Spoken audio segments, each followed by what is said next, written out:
mo, tingin mo may mali, di imbestigahan mo.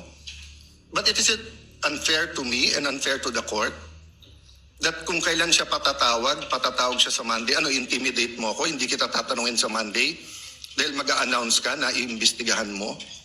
Tapos sasabihin mo may insertion. Tapos sasabihin mo hindi liquidated. Liquidated po lahat yun. So, let me talk of unfairness. Hindi ba unfair? Kung ako, babalik na rin ko, sasabihin ko, inimbestigahan ko na rin kahapon eh. Ang sabi sa akin, mainit ang ulo ni Director Matibag kasi may contractor na daw yung binigay na lupa para sa NBI at gusto niya sarili niyang contractor. So would that be fair to him? No. It would be a Marites accusation. So that's the same thing he announced yesterday. A Marites accusation towards me that affects this court because I am now a senator judge. So I hope this is the last time that I'm going to have to speak about this. But definitely we've been speaking about this, binabawasan talaga kami. Iniisa-isa, even yung mga vlogger na malapit sa administrasyon, sabi 2 down, 3 down, may kasunod na. Di ba? So, Mr. President, I want this impeachment to be a test that the 1987 Constitution works and that despite political differences, the prosecution and defense, I saw them after the first or second day, nagkakamayang kayo, nagkakamustahan.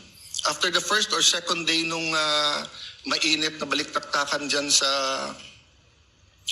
pre-trial, nagbabatian, di ba? Even in court.